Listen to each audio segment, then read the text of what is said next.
Hello everyone, कैसे हो आप लोग। I hope you all doing very well and आप लोगों की प्रिपरेशन भी अच्छी चल रही होगी और बहुत कम टाइम बचा हुआ है। तो ऑल द वेरी बेस्ट। आप सब लोग को अच्छे से पढ़ाई कीजिए एंड थोड़ी ठंड भी है, बढ़ गई है तो थोड़ा उस पर भी ध्यान रखा कीजिए। चलिए आज हम 21 चैप्टर पढ़ते हैं और मुझे बहुत खुशी हो रही है कि मैंने बोला था कि मैं एग्ज़ाम तक फिनिश करूँगी कोटलर की बुक। तो या I am with my words. तो I am on my words ना। तो अब हम चलिए स्टार्ट करते हैं 21 चैप्टर एंड इसके बाद मात्र 2 चैप्टर पढ़ती है, बट ये तीनों चैप्टर बहुत ही लंबी चैप्टर है।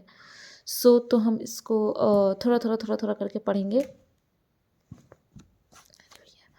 थोड़ा थोड़ा करके पढ़ेंगे और इसको फिनिश करेंगे। तो इससे पहले ना मैंने कॉपी में कुछ लिख लिया है, तो मैं उसके थ्रू एक्सप्लेन करूँगी आप लोग को। सबसे पहले ना जब आप स्टार्टिंग में पढ़ोगे तो इसमें एक यहाँ दिया हुआ है यहाँ जब इसको पढ़ोगे तो इसमें 3 वर्ड्स आएंगे, मर्चेंट्स, एजेंट्स एंड फैसिलिटेटर्स। ये कॉमन वर्ड्स हैं, सबको ही जानता है, बट डिफरेंस क्या है। क्वेश्चन जब पूछता है तो क्या पूछेगा, जैसे मर्चेंट और एजेंट्स का होता है ना कि टाइटल ऑफ द गुड्स किस में होता है। तो मर्चेंट के बाद टाइटल ऑफ द गुड्स होता है। तो देखिए, टाइटल ऑफ द गुड्स का मतलब है कि वो उसने उस गुड्स को खरीद लिया है, परचेज किया है, एंड फॉर द रेशेल के लिए मतलब परचेज कर लिया है, पैसे दे के उसको खरीदा है, तो उसको कहा जाता है कि टाइटल ऑफ द गुड्स उसके पास जा चुका है। तो जो मर्चेंट्स होते हैं ये होलसेलर्स से प्रोडक्ट्स खरीदते हैं एंड देन उसको रीसेल करते हैं, तो उन्हें हम लोग मर्चेंट बोलते हैं। देन आता है एजेंट। एजेंट के पास टाइटल ऑफ द गुड्स नहीं होता है, क्योंकि on the behalf of the company वो उस प्रोडक्ट को कस्टमर को सेल कर रहा होता है, वो उस प्रोडक्ट को खरीदा नहीं होता है। This is not a business, दी वो एक सर्विस दे रहा होता है। तो एजेंट के पास टाइटल ऑफ द गुड्स नहीं होता है। फैसिलिटेटर के पास ना तो टाइटल ऑफ द गुड्स होता है, ना ही सेल करने का। जैसे कि मान लीजिए कि एजेंट के पास टाइटल ऑफ द गुड्स नहीं होते, but have the power to sell, मतलब बेचने की पावर होती है। बट फैसिलिटेटर्स जो होते हैं वो केवल प्रोडक्ट आप तक पहुंचाते हैं। इनके पास ना तो बेचने का राइट्स होता है और ना ही क्या बोलते हैं उसे, और ना ही मतलब सेल ऑफ द गुड, मतलब टाइटल ऑफ द गुड्स भी इनके पास नहीं होता है और ना ही इनके पास बेचने का राइट्स होता है। सो उन्हें हम फैसिलिटेटर कहते हैं। तो ये माइनर सी डिफरेंस है, एक्चुअली क्वेश्चन ऐसे ही पूछी जाएंगी। सो मैंने इनको बता दिया। देन जब आप नेक्स्ट आगे पढ़ोगे तो आपको 2 टॉपिक मिलेंगे, एक है push strategy and pull strategy. और पुश एंड पुल स्ट्रैटेजी क्या है, अब ये पूरे बुक्स पढ़ोगे तो उतने अच्छे से समझ नहीं आएंगे। थोड़ा सा बस माइनर सा क्या है कि पुश स्ट्रैटेजी में हम टारगेटेड प्रमोशनल मटेरियल कस्टमर तक भेजते हैं, मतलब हम कुछ ना कुछ कराते हैं, कुछ ना कुछ करते हैं जिसके थ्रू कस्टमर को हमारे प्रोडक्ट के बारे में नॉलेज हो। मतलब कस्टमर को पुश किया जाता है कि वो हमारे प्रोडक्ट तक पहुँचे। कुछ प्रमोशनल स्ट्रैटेजी हम अपनाते हैं जिससे कस्टमर हमारे तक आए, हमें जाने। बट पुल स्ट्रैटेजी में क्या होता है, मतलब हम यहाँ कस्टमर तक भेजें किसी चीज़ को, लेकिन पुल स्ट्रैटेजी में हम एक ऐसी ब्रांड इमेज क्रिएट करते हैं कि कस्टमर खुद ब खुद हमारे पास आता है। हमें कोई प्रमोशनल एक्टिविटीज़ करने की ज़रूरत नहीं होती, मतलब कुछ प्रमोशनल मटेरियल देने की कस्टमर को ज़रूरत नहीं होती है। हमारी एक ब्रांड ऐसी बन गई होती है, हम इमेज ऐसा बना देते हैं कि कस्टमर पुल होके यानी खुद ब खुद हमारे पास आता है। तो जब हम कस्टमर के पास जाएँ प्रमोशनल मटेरियल लेके, तो उसे हम कहेंगे पुश स्ट्रैटेजी। बट हमारे ब्रांड इमेज की वजह से जब कस्टमर हमारे पास आता है तो उसको कहा जाता है पुल स्ट्रैटेजी। तो ये एक नॉर्मल सा डिफरेंस है। आई होप कि आप लोग को समझ में आया होगा। देन जब आप इस टॉपिक को पढ़ोगे तो मल्टी चैनल मार्केटिंग से वर्ड से ही पता चलता है कि बहुत सारे चैनलों को मिक्स करके जब मार्केटिंग किया जाता है तो उसको हम लोग मल्टी चैनल मार्केटिंग कहते हैं। एक यहाँ वर्ड है brick and motor store.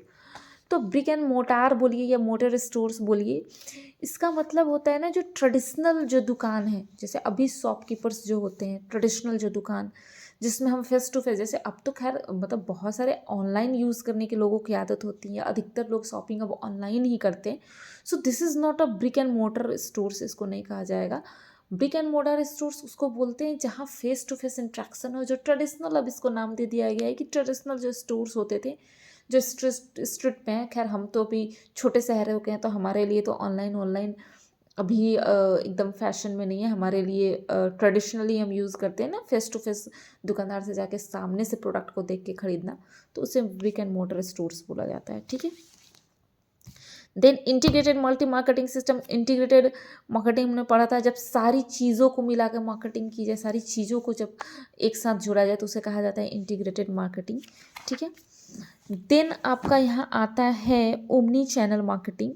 Omni channel marketing क्या है, यहाँ मैंने लिखा है कि ओमनी चैनल मार्केटिंग एक मल्टी चैनल अप्रोच है जिसका एम होता है कस्टमर को पर्सनलाइज्ड एंड इंटीग्रेटेड एक्सपीरियंस देना, यानी कस्टमर को पर्सनलाइज्ड एक्सपीरियंस देना, पर्सनली उसको जिस तरह का प्रोडक्ट चाहिए उस तरह का प्रोडक्ट देना, उसी को ओमनी चैनल कहा जाता है, ठीक है।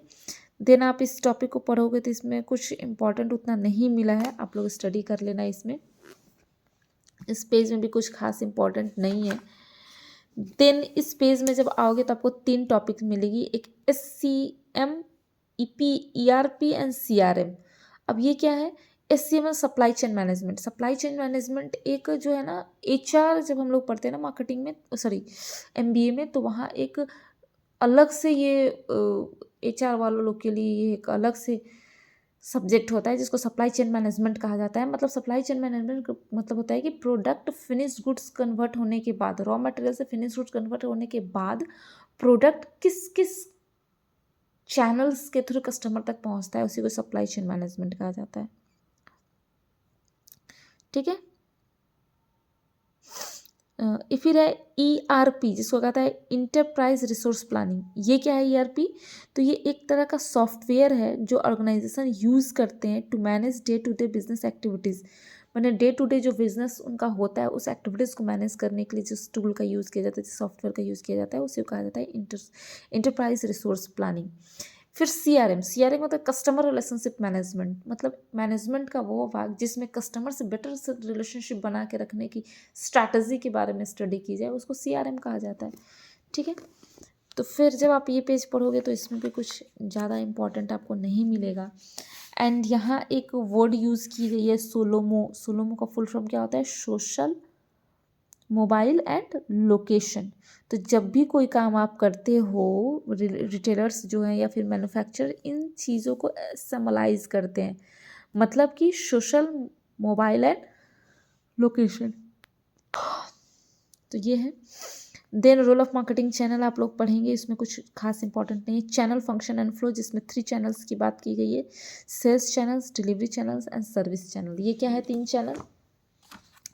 सेल्स चैनल मतलब वो चैनल जिसके थ्रू आप सेल्स का जॉब करते हो, प्रोडक्ट को कस्टमर तक कैसे जाए आप करते हो। सो जैसे कि मान लीजिए एज अ मार्केटिंग ऑफिसर आप बैंक में ज्वाइन कर रहे हो, किसी कस्टमर को पर्सनल लोन चाहिए, आपको अपना पर्सनल लोन बेचना है, तो ऑब्वियसली आप जो है किसी डिपार्टमेंट में जाओगे या फिर किसी कस्टमर्स को चाहिए तो आप उससे कांटेक्ट करोगे ना। सो आप जो है वो सेल्स चैनल है, आप वो प्रोडक्ट बेचने का काम कर रहे हैं।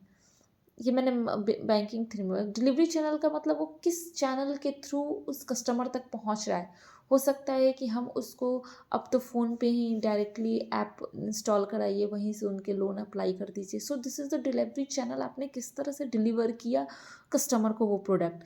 And then is the service channel का मतलब होता है पोस्ट सर्विस, आफ्टर प्रोडक्ट देने के बाद आप जो सर्विस प्रोवाइड करें, जैसे मान लें आपने वो लोन कस्टमर को प्रोवाइड कर दिया एंड आफ्टर लोन लेने के बाद कस्टमर कभी आपके पास आएगा, सर हमारी EMI नहीं कट हुई, हमारा हमारे इंटरेस्ट हमें बता दो, या फिर समथिंग लाइक दिस, तो वो क्या हो गया, सर्विस चैनल। मतलब हम अब उससे सर्विस प्रोवाइड करते हैं जो हमने प्रोडक्ट सेल कर दिया है। तो ये 3 तरह के चैनल होते हैं, sales channel, delivery channel and service channel. I hope आप लोग को समझ आया होगा। देन आप ये चैप्टर पढ़ोगे तो यहाँ बस वही समझाया गया कि फिजिकल फ्लो क्या है, टाइटल फ्लो किस किस थ्रू होता है, पेमेंट फ्लो कैसे होता है, इन्फॉर्मेशन फ्लो कैसे होता है, प्रमोशनल फ्लो कैसे होता है। तो ये तो आपको याद करना है कि फिजिकल फ्लो जब प्रोडक्ट कस्टमर तक जाती है तो ट्रांसपोर्टेशन, वेयर हाउसिंग होता है, मैन्युफैक्चरिंग होता है, फिर मैन्युफैक्चरिंग से डीलर, ट्रांसपोर्ट, फिर कंज्यूमर तक पहुंचता है। टाइटल फ्लो में सप्लायर से मैन्युफैक्चरर्स के पास गया, फिर डीलर्स के पास गया, फिर कंज्यूमर्स के पास चला गया। पेमेंट फ्लो में पहले बैंक, मतलब इधर कंज्यूमर ने बैंक को पेमेंट किया, फिर डीलर्स के पास आया, फिर डीलर ने बैंक को दिया, फिर बैंक ने मैन्युफैक्चरर को दिया, फिर मैन्युफैक्चरर ने बैंक को दिया, फिर सप्लायर्स तक आया।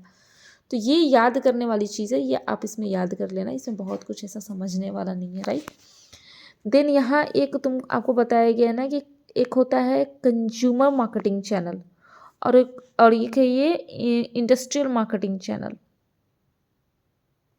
तो जीरो लेवल में क्या होता है कि प्रोडक्ट डायरेक्ट मैन्युफैक्चर से कस्टमर तक आ जाता है। इसमें किसी भी तरह के चैनल्स का यूज़ नहीं हुआ है, मतलब किसी तरह के मेडिएटर्स का यूज़ नहीं हुआ है।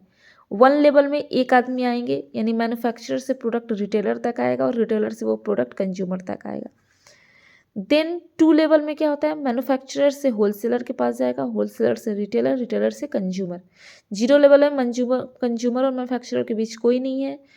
वन लेवल में एक जन है, टू लेवल में टू जन है और थ्री लेवल में तीन जन है। एक वेयर होलसेलर है, जॉबर्स है, रिटेलर्स है, देन कंज्यूमर है।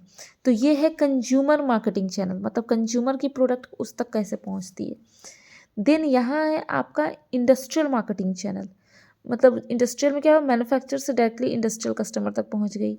एक लेवल में मैन्युफैक्चर से industrial distributor, then industrial customer, फिर तीसरे नंबर पे, फिर दूसरे नंबर और तीसरे नंबर पे। तो ये उतना इंपॉर्टेंट नहीं है, बट आप लोग ये याद कर लीजिएगा, ठीक है। देन उसी चैनल को यहाँ एक्सप्लेन किया गया है कि क्या बोलते हैं, जीरो लेवल क्या है, वन लेवल क्या है, टू लेवल क्या है, ठीक है। जॉबर्स कौन होते हैं, स्मॉल स्केल होलसेलर। जो स्मॉल स्केल रिटेलर को प्रोडक्ट बेचते हैं उसको जॉबर्स कहा जाता है। तो आई होप कि इसमें बहुत ज़्यादा समझाने वाली बात नहीं है। फिर सर्विस सेक्टर चैनल्स हैं, तो मैं यहीं तक रहने देती हूँ, राइट। अब कल हम लोग नेक्स्ट आगे पढ़ेंगे। मुझे लगता है कि 2-3 दिन इसमें लग जाना चाहिए, 2-3 वीडियो लग जाएंगी क्योंकि चैप्टर बहुत लंबा है। तो thank you so much guys for watching my video. Do like share subscribe to my channel. अगर आपको कोई भी दिक्कत हो तो प्लीज़ मुझे मैसेज कर दिया करो, कमेंट सेक्शन में कमेंट डाल दिया करो, मैं हर कमेंट का जवाब ज़रूर देती हूँ। And thank you so much guys, do like share subscribe to my channel. Take care, bye bye.